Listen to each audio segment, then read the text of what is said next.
வணக்கம். நாளேடுகளில் நமது பார்வையூடாக சந்திக்கின்றோம். இன்று 17ஆம் தேதி மார்ச் மாதம் 2017ஆம் ஆண்டு வெள்ளிக்கிழமை. வழக்கம் போன்று இன்றைய தினமும் எமது கரங்களில் கிடைக்கப்பெற்றுள்ள பத்திரிகைகளின் முன்பக்க செய்திகளை பார்க்க உள்ளோம். அந்த வகையில் இன்றைய வீரகேசரி பத்திரிகையின் பிரதான செய்தியினை பார்க்கலாம். எமது திட்டத்திற்கே சர்வதேசம் ஆதரவு, சர்வதேச நீதிபதிகளை ஏற்க வேண்டியதில்லை என்கிறார் மங்கள. காணாமல் போனோர் விவகாரத்துக்கு விரைவில் தீர்வு காணப்படும். கண்காணிப்பு அலுவலகத்தை கோர கூட்டமைப்புக்கு உரிமையுள்ளது. சர்வதேச விசாரணையை தடுத்து நிறுத்தியுள்ளோம் என்ற தலைப்பில் இன்றைய வீரகேசரியின் பிரதான செய்தி வெளியாகியுள்ளது. சர்வதேச நீதிபதிகள் என்பது இலங்கை தொடர்பான பிரேரணையில் முன்வைக்கப்பட்டுள்ள ஒரு பரிந்துரை மட்டுமேயாகும். அதனை கட்டாயமாக ஏற்றுக்கொள்ள வேண்டிய அவசியம் எமக்கில்லை. நாங்கள் எமது திட்டத்திற்கேற்ப உள்ளக விசாரணையை சர்வதேச நீதிபதிகளின் பங்களிப்பின்றி முன்னெடுக்கவே எதிர்பார்க்கின்றோம். பாதிக்கப்பட்ட மக்களுக்கு நம்பகரமான தீர்வை வழங்குவதே எமது எதிர்பார்ப்பாகும் என்று வெளிவிவகார அமைச்சர் மங்கள சமரவீர தெரிவித்தார் என்று அந்த செய்தி பிரசுரமாகி இருக்கின்றது. இலங்கையின் பிரேரணைக்கு இணை அனுசரணை வழங்குங்கள், ஐநா உறுப்பு நாடுகளிடம் அமெரிக்கா கோரிக்கை என்ற தலைப்பிலான ஒரு செய்தியும் இன்றைய வீரகேசரி பத்திரிகையின் முன்பக்கத்தில் பிரசுரமாகி இருக்கின்றது. இலங்கை தொடர்பாக ஐக்கிய நாடுகள் மனித உரிமை பேரவையில் முன்வைக்கப்பட்டுள்ள பிரேரணைக்கு ஆதரவு வழங்க முன்வருமாறு ஐக்கிய நாடுகள் மனித உரிமை பேரவையின் உறுப்பு நாடுகளிடம் அமெரிக்கா கோரிக்கை விடுத்துள்ளது என்று அந்த செய்தி 10ஆம் பக்கத்திற்கு தொடர்ந்து செல்கின்றது.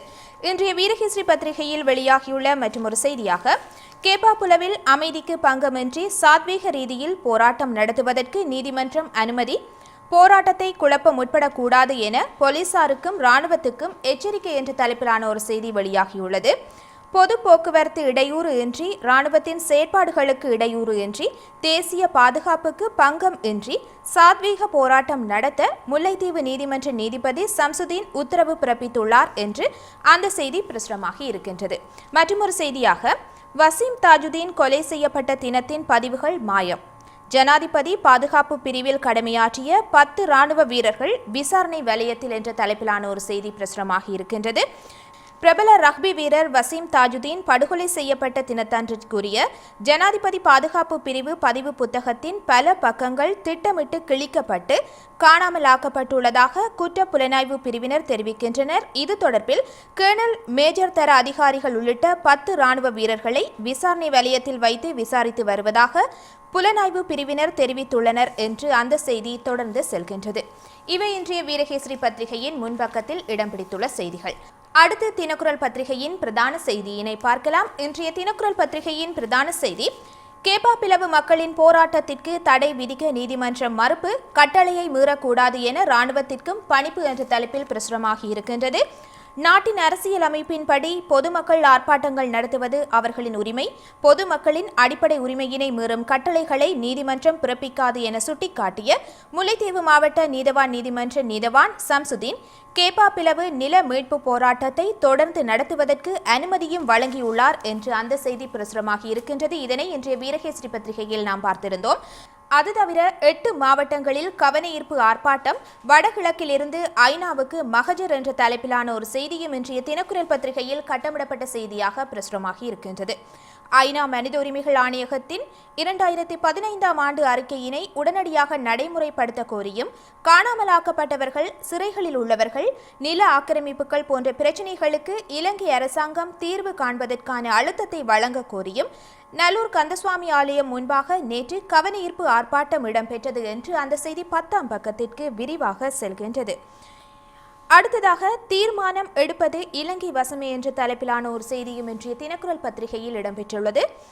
ஐநா மனித உரிமைகள் பேரவையின் இலங்கை தொடர்பான தீர்மானத்தில் வெளிநாட்டு நீதிபதிகள் பற்றிய உள்ளடக்கமானது பரிந்துரை மட்டுமே என்று நேற்று வியாழக்கிழமை தெரிவித்துள்ள இலங்கை அரசாங்கம், போர்க்குற்றம் உள்ளிட்ட மனித உரிமை மீறல்கள் குற்றச்சாட்டுகள் தொடர்பான பொறுப்புக்கூறல்களுக்கான இலங்கையின் நீதி விசாரணை பொறிமுறையில் வெளிநாட்டு நீதிபதிகளின் பங்கேற்பிற்கான சாத்தியப்பாட்டை மீண்டும் நிராகரித்துள்ளது என்று அந்த செய்தி வெளியாகியுள்ளது.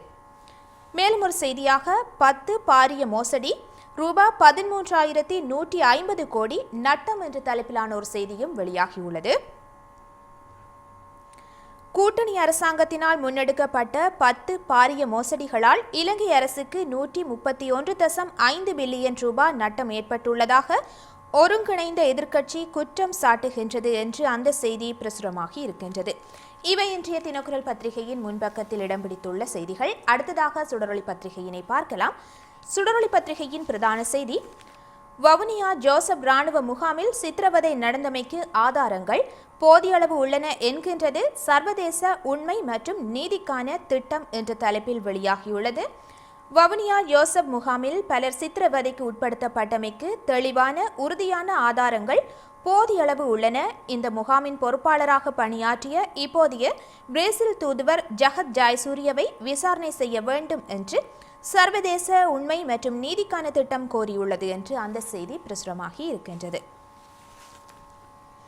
சர்வதேச விசாரணை முடிந்து போன கதை, உள்ளக பொறிமுறையே அரசின் திட்டம், உலக நாடுகளும் பச்சை கொடி என்கிறார் மங்கள என்ற தலைப்பிலான ஒரு செய்தியும் இன்றைய சுடரொளி பத்திரிகையின் முன்பக்கத்தில் இடம் பிடித்துள்ளது. இந்த செய்தியின் விரிவாக்கம் 3ஆம் பக்கத்திற்கு செல்கின்றது.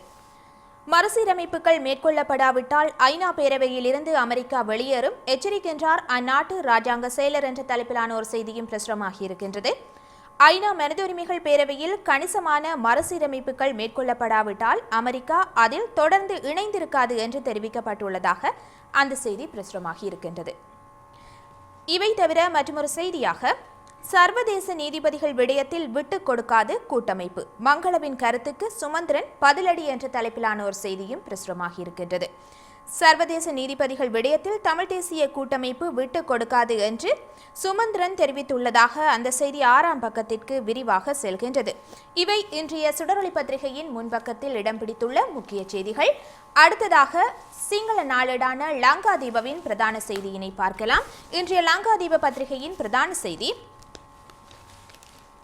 அமதி மாருவக் அமர வீரட்ட லொகு புட்டுவக் என்று வெளியாகியுள்ளது. அதாவது அமைச்சர் மாற்றம், அமர வீரவுக்கு மிகப்பெரிய அமைச்சு பொறுப்பு என்பதே அந்த செய்தியாகும். தங்காலை தொகுதியை சேர்ந்த 3 உறுப்பினர்கள் அரசாங்கத்தின் கடல் தொழில் அமைச்சர்களாக பதவி வகிப்பதன் காரணமாக அமைச்சரவையின் கடல் தொழில்துறை அமைச்சரை மாற்றுவதற்கு தீர்மானித்துள்ளதாக ஜனாதிபதி தெரிவித்துள்ளதாக அந்த செய்தியின் விரிவாக்கம் செல்கின்றது. அடுத்ததாக ஆங்கில நாளேடான டெய்லி மிரரின் பிரதான செய்தியினை பார்க்கலாம். இன்றைய டெய்லி மிரரின் பிரதான செய்தி, Sri Lanka to go sponsor resolution again மங்கள என்று வெளியாகியுள்ளது. ஐநா பிரேரணைக்கு இலங்கை மீண்டும் இணை அனுசரணை மங்கள தெரிவிப்பு என்பதே அந்த செய்தி ஆகும். அடுத்ததாக இன்றைய பத்திரிகைகளில் வெளியாகியுள்ள ஆசிரியர் தலையங்கத்தினை பார்க்கலாம். அந்த வகையில் இன்றைய வீரகேசரி பத்திரிகையின் ஆசிரியர் தலையங்கம், ஐநா நிபுணரின் பரிந்துரைகளும் இலங்கைக்கு கிடைத்துள்ள சிறந்த சந்தர்ப்பமும் என்ற தலைப்பில் பிரசுரமாகி இருக்கின்றது. இலங்கைக்கு கடந்த வருடம் விஜயம் மேற்கொண்டிருந்த சிறுபான்மை மக்கள் தொடர்பாக ஆராயும் ஐக்கிய நாடுகளின் விசேட நிபுணர் ரீட்டா ஐசாக் நடியா வெளியிட்டுள்ள இலங்கை தொடர்பான அறிக்கையானது இலங்கை அரசாங்கம் சிறுபான்மை மக்கள் விடயத்தில் மேற்கொள்ள வேண்டிய முக்கியமான விடயங்கள் தொடர்பாக கோடிட்டு காட்டியுள்ளது. ஏற்கனவே இலங்கை தொடர்பான தனது அறிக்கையை வெளியிட்டிருந்த ஐக்கிய நாடுகளின் விசேட நிபுணர் பல்வேறு விடயங்களை சுட்டிக்காட்டியிருந்ததுடன் அரசாங்கத்திற்கு முக்கியமான பரிந்துரைகளையும் முன்வைத்திருந்தார். எனவே தேங்கி கிடக்கின்ற பொதுவான பிரச்சினைகளை தீர்த்து வைப்பதற்கு சிறந்த சந்தர்ப்பம் கிடைத்துள்ளது. இங்கு முக்கியமான விடயம் என்னவெனில் 2009ஆம் ஆண்டு கிடைத்த சந்தர்ப்பத்தை தவறவிட்டதை போன்று இம்முறை கிடைத்த சந்தர்ப்பத்தையும் விட்டுவிடக்கூடாது. எனவே தற்போதைய சிறந்த சந்தர்ப்பத்தை அரசாங்கம் உரிய முறையில் பயன்படுத்தி சிறுபான்மை மக்களின் நீண்டகால பிரச்சினைக்கு தீர்வை பெற்றுக் கொடுக்க வேண்டும் என வலியுறுத்தியதாக இன்றைய வீரகேசரியின் ஆசிரியர் தலையங்கம் வெளியாகியுள்ளது. அடுத்து தினக்குரல் பத்திரிகையின் ஆசிரியர் தலையங்கத்தினை பார்க்கலாம். இன்றைய தினக்குரல் பத்திரிகையின் ஆசிரியர் தலையங்கம், லஞ்சம் ஊழல் தொடர்பான மனநிலை மாற வேண்டும் என்ற தலைப்பில் பிரசுரமாகி இருக்கின்றது. ஆசிய பசிபிக் பிராந்தியத்தில் டிரான்ஸ்பரன்சி இன்டர்நேஷனல் அமைப்பினால் முன்னெடுக்கப்பட்ட கணிப்பீடொன்று இலங்கையர்கள் போலீசாருக்கு அதிகளவு லஞ்சம் கொடுப்பதாக வெளிப்படுத்தி இருக்கின்றது. இந்த பிராந்தியத்தில் உள்ள 17 நாடுகள் மத்தியில் இக்கணிப்பீடு மேற்கொள்ளப்பட்டிருக்கின்றது. மக்களும் ஊழலும் ஆசிய பசிபிக் என்ற தலைப்பிலான அறிக்கை அண்மையில் வெளியிடப்பட்டிருக்கின்றது. இந்த 17 நாடுகளை சேர்ந்த 22,000 பொதுமக்களிடம் ஊழல் தொடர்பாகவும் கடந்த 12 மாதங்களில் லஞ்சம் கொடுத்த அவர்களின் அனுபவம் பற்றியும் மதிப்பீடு மேற்கொள்ளப்பட்டது. India, Pakistan, China, Ilangai, Australia, Taiwan, Japan, Hong Kong, Thailand, Myanmar போன்ற ஆசிய பசிபிக் பிராந்திய நாடுகள் பல ஊழல் தொடர்பாக போராடி கொண்டிருப்பதை இந்த அறிக்கை வெளிப்படுத்துகின்றது. எனவே லஞ்ச ஊழல் தொடர்பான மனநிலை மாற வேண்டும் என்று இன்றைய தினக்குரலின் ஆசிரியர் தலையங்கம் பிரசுரமாகி இருக்கின்றது. அடுத்து சுடரொளி பத்திரிகையின் ஆசிரியர் தலையங்கத்தினை பார்க்கலாம். இன்றைய சுடரொளி பத்திரிகையின் ஆசிரியர் தலையங்கம் குலை நடுங்க வைக்கும் ஜோசப் முகாம் நல்லாட்சியின் பதில் என்ன என்ற தலைப்பில் கேள்விக்குறியுடன் பிரசுரமாகி இருக்கின்றது. யுத்த காலத்தில் தமிழர்களை பெரும் அச்சத்திற்குள்ளாக்கிய வவுனியா ஜோசப் முகாம் குறித்து குலை நடுங்க வைக்கும் உண்மைகளை அம்பலப்படுத்தியுள்ளது சர்வதேச உண்மை மற்றும் நீதிக்கான அமைப்பு. எனவே அடுத்த சில தினங்களில் மறுப்புகளுடன் இந்த விடயத்தை கைவிட அரசு முயலலாம். தமிழ் சிவில் சமூகத்தினருக்கும் தமிழ் மக்களை பிரதிநிதித்துவப்படுத்துபவர்களுக்கும் முக்கிய பொறுப்பு உள்ளது என்று வலியுறுத்தியதாக இன்றைய சுடரொளியின் ஆசிரியர் தலையங்கம் பிரசுரமாகி இருக்கின்றது. அடுத்ததாக இன்றைய பத்திரிகைகளில் வெளியாகியுள்ள மலையக செய்திகள் பக்கத்தில் எமது பார்வையினை செலுத்தலாம்.